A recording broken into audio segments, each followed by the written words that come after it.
Good morning students.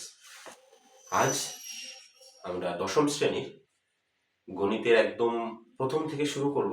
প্রথম থেকে শুরু করতে গেলে যেটা আমাদের প্রথম মাথায় আসে, বা যদি তোমরা সূচিপত্রটাকে ভালো করে দেখো ক্লাস 10-এর, সেটা কিন্তু আমরা দেখতে পাবো যে প্রথম যে চ্যাপ্টারটা সেটা হচ্ছে একচল বিশিষ্ট দ্বিঘাত সমীকরণ। আমি আসবো প্রত্যেকটা শব্দের এক একটা মানে এবং সেটা থেকে কি করে আমরা এই চ্যাপ্টার দিকে এগোবো সেগুলোতে আমরা আসবো।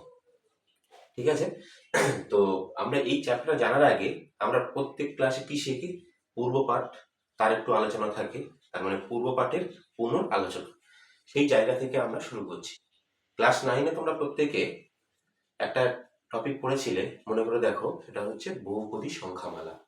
বহুপদী সংখ্যামালা কি, কিভাবে ব্যবহার করতে হয়, কি কি কাজ করেছিলাম, সেগুলো তো আমরা ক্লাস 9-এ শিখে এসেছি। কিছু কিছু মনে আছে নিশ্চয়ই। আচ্ছা, এবার আমরা যেটা যাব সেটা হচ্ছে আমাদের একচল বিশিষ্ট দ্বিঘাত সমীকরণ। তার আগে বহুপদী সংখ্যামালা যে বিষয়গুলো আমরা পড়েছিলাম একটু একটু দেখো মনে পড়ে কিনা।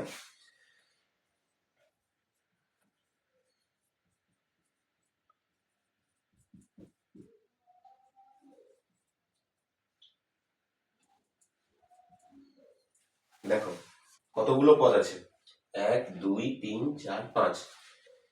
2 বা ততোধিক হলে আমরা কি বলি? বহুপদী সংখ্যা বলি। 5 পদী 7 পদী এগুলো আর সেরকম ভাবে আমরা উচ্চারণ করি না।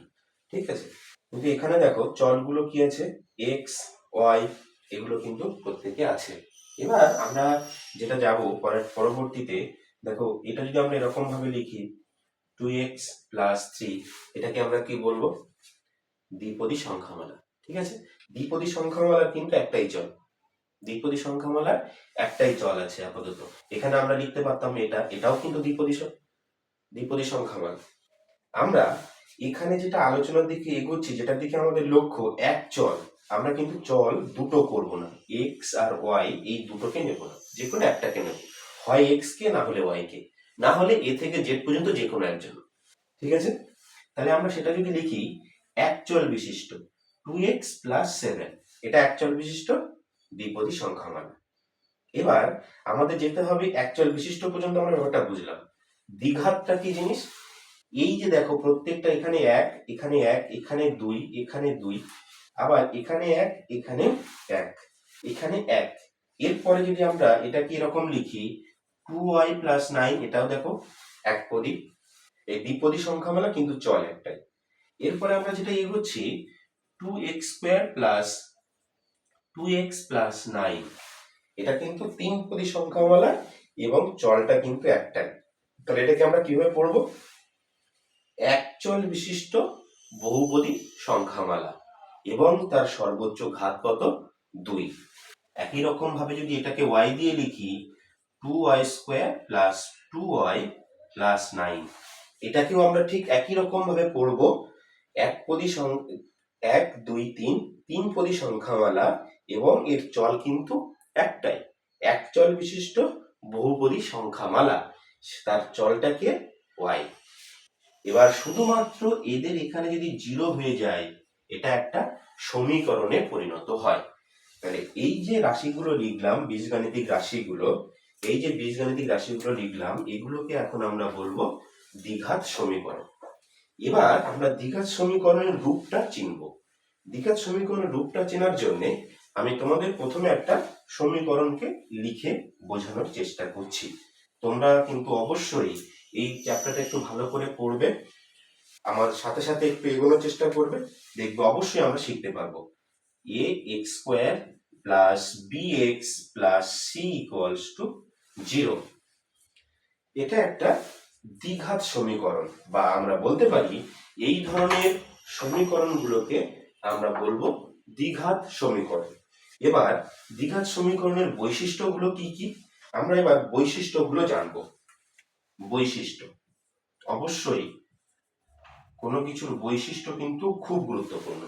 বৈশিষ্ট্য বলতে 1 নম্বর বৈশিষ্ট্য যেটা, x² এর যে ঘাত, x² এর যে সহগ, x² এর সহগ অশূন্য হতে হবে, অশূন্য, বা আমরা এটাকে লিখবো a ≠ 0, এই বিষয়টাকে আমি বলতে চাইছি। হলো?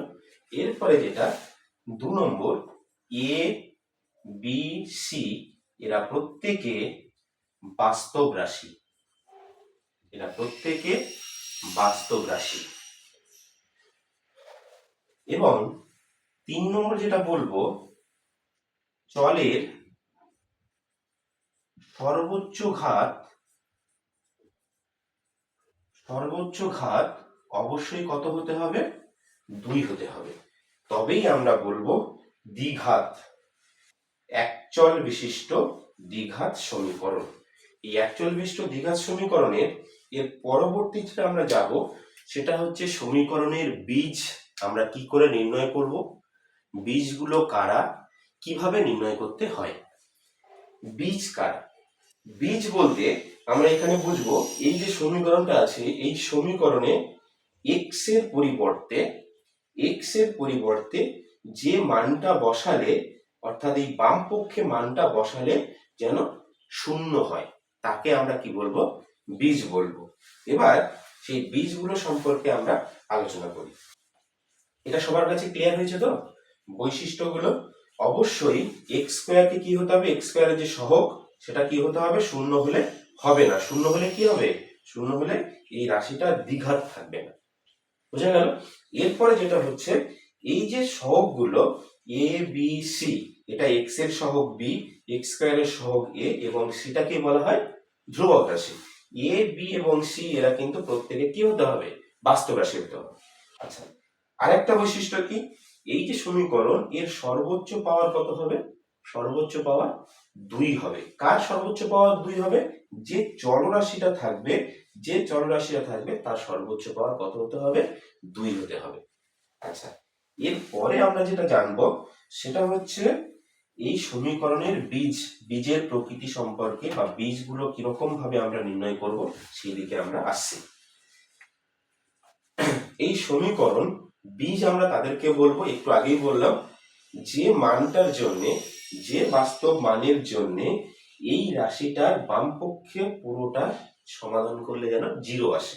একটা উদাহরণ নিচ্ছি, দেখো উদাহরণটা আমরা যদি এটা নিই, যে x square plus 5x plus 6 equals to 0, এটা একটা দ্বিঘাত সমীকরণ।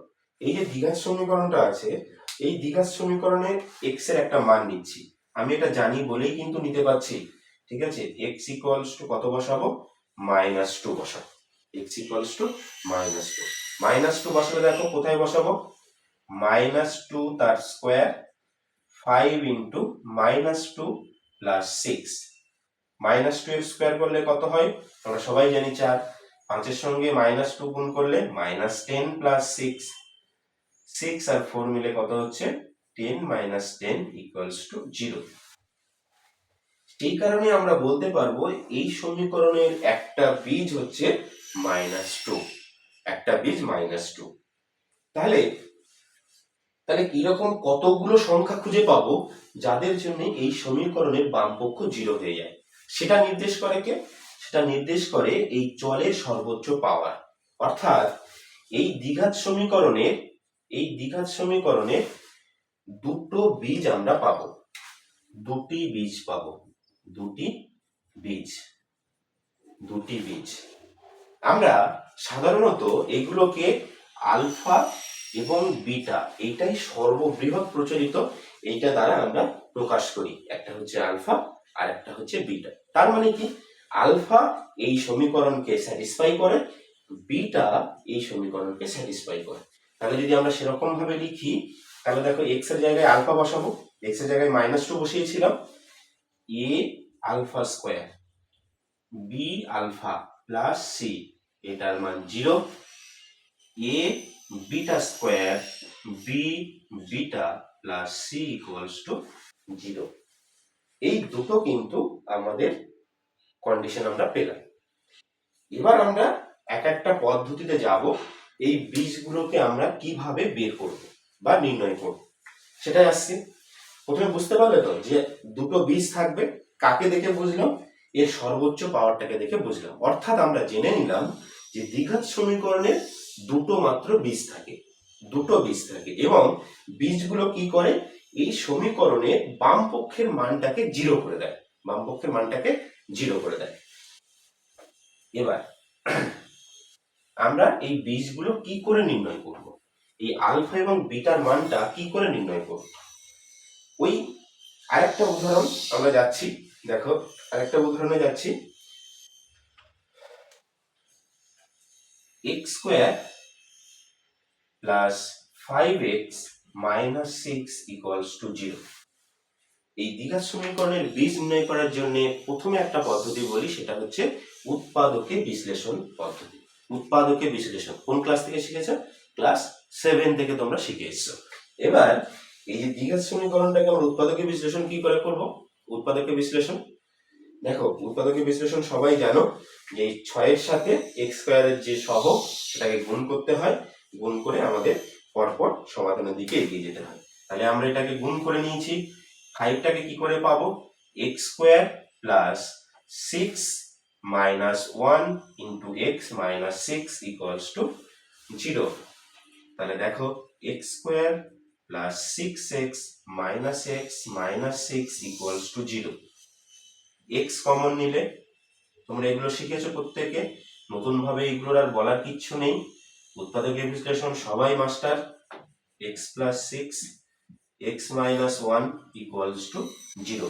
প্রত্যেকে কিন্তু কমেন্টে বলবে যদি উৎপাদকের বিশ্লেষণ না জানো, তার জন্য একটা আলাদা ক্লাস আমরা অবশ্যই অ্যারেঞ্জ করব। এইবার দেখো এই পর্যন্ত যেটা এলো সেটা হচ্ছে দুটো উৎপাদক। এই দ্বিঘাত সমীকরণটাকে ভেঙে দুটো উৎপাদকে পেলাম। দ্বিঘাত সমীকরণ ভাঙলে সবসময় দুটো বীজগাণিতিক উৎপাদক আমরা পাবো, বীজগাণিতিক রাশি পাবো। x প্লাস 6 একটা পেলাম, x মাইনাস 1 একটা পেলাম। সমাধান কি করে করব? এটাকে এর নিচে এরকম ভাবে লিখবো, হয় x প্লাস 6 ইকুয়ালস টু 0, নতুবা x minus 1 equals to 0। x plus 6 equals to 0 হলে x equals to minus 6, x equals to 1। দেখো কটা সমাধান পেলাম, কটা সমাধান পেলাম? x equals to minus 6, x equals to 1। কি বলেছিলাম? দুটো বীজ থাকবে, আলফার মানটা হচ্ছে মাইনাস 6, বিটার মানটা হচ্ছে 1। আমরা বীজের প্রকৃতি নির্ণয় করলাম কিভাবে? উৎপাদকে বিশ্লেষণ পদ্ধতির মাধ্যমে দ্বিঘাত সমীকরণের সমাধান আমরা শিখলাম। তোমরা কি করবে? তোমাদের বইয়ে দেখবে প্রথম যে চ্যাপ্টারটা, সেই চ্যাপ্টারে উৎপাদকে বিশ্লেষণ পদ্ধতিতে কয়েকটা সমাধানের মান বের করা আছে। আমরা সেই দিকে এবার এগোবো। কয়েকটা উদাহরণ আবার আমরা নিচ্ছি এখানে।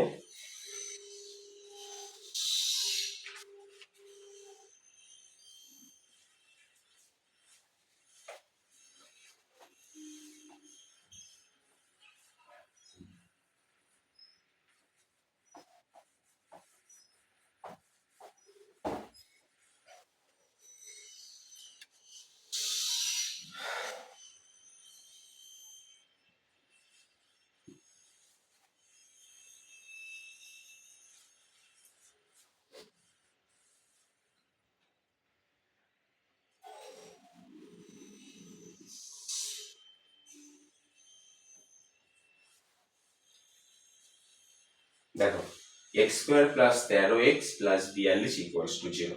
তোমরা এটাকে উৎপাদকে বিশ্লেষণ করো, কি হবে? 42 কে ভেঙে 13 আনা যাবে? 42 মানে কত? 6 সাথে 42, 6 সাথে 42, x square 6 plus 7 into x plus 42 equals to 0। x square 6x plus 7x plus 42 equals to 0। x common, x plus 6, 7 common, x plus 6, x plus 6, x plus 7 equals to 0। এবার আমাদের যে উৎপাদকে বিশ্লেষণের পরে যেটা লিখতে হয়, x plus 6 equals to 0, x equals to minus 6, নতুবা x plus 7 equals to 0, x equals to minus 7। এবার আমরা নিচে যেটা লিখব, নির্ণয় সমাধান।